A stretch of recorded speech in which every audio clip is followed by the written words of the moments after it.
After 16 years of Chancellor Angela Merkel, the 2021 German elections are a point of departure.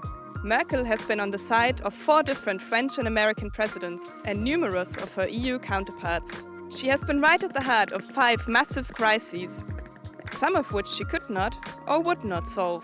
The EU's constitutional crisis and subsequent rebranding of the new treaty as the Treaty of Lisbon, the 2008 financial crisis that swept through the Western world, the Euro crisis that followed and almost tore the European Union apart, the 2015 migration crisis, which saw the highest number of people request asylum in Europe since World War II, a worldwide pandemic that froze Europe in time for more than a year. Her critics in 2005 had not expected the youngest chancellor in German history to do as well as she went on to do. Soon she found herself joking masterfully with Vladimir Putin and George W. Bush as the host of the G8 in Germany in 2007. Merkel, who despite imposing severe austerity measures on debt-ridden states, managed to keep the Eurozone intact even as the Greeks railed against her. "We can do this," she said, as she held the EU together in the face of the Syrian refugee crisis. Wir haben so vieles geschafft, wir schaffen das. Although she faced a backlash or two, especially for her handling of the refugee crisis, Merkel has consistently boasted very high approval ratings, and many Germans have come to see her as a force of stability in crisis. Her departure will leave behind a power vacuum in both Germany and Europe, which 3 candidates are vying to fill: Conservative Armin Laschet, Social Democrat Olaf Scholz, and the Greens' Annalena Baerbock. Armin Laschet, who won Germany's largest state, North Rhine-Westphalia, for his Conservative Party in 2017, had to beat out strong contenders within the party in order to be able to run. The only rival with federal government experience is Merkel's current finance minister, Olaf Scholz, best known for his handling of the pandemic. He suspended Germany's predilection for fiscal discipline in favor of more expansive policies and helped hammer out the European Recovery Fund. For the first time, the Greens have put forward a genuine chancellor hopeful.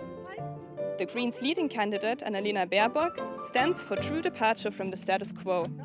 With no experience in government but 2 terms in the German Bundestag, she aims for a socio-ecological transformation of Germany. All 3 candidates are convinced Europeans and want the EU to move away from its stringent unanimity requirements in the common foreign and security policy. 6 parties struggle for power in the world's 4th largest economy. The CDU-CSU, the SPD, the Greens, the FDP, the Linke, and the far-right AfD. The Conservative Union of CDU-CSU have been in power for 16 years and count prominent members at the EU level amongst their number. First and foremost, Commission President Ursula von der Leyen and Manfred Weber, chairman of the EPP party group in the European Parliament. They stand for policy continuity, like sticking to the country's agreed 2038 coal exit. The Social Democrat SPD have been in government for 12 of Merkel's 16 years as a junior partner. They have now overtaken the Conservatives in the polls and stand to win the Chancellery. Their campaign has mostly focused on social policy, such as raising the minimum wage by 25%. The environmentalist Greens party has been in opposition ever since Merkel's rise to power. The party has made significant gains following the rise of the Fridays for Future movement in Germany. A strong force in their European counterpart, the party focuses on policies like pulling forward the country's coal exit date to 2030. For the business-friendly liberal FDP, 4 years in government alongside Merkel had led to a sharp decline in polls.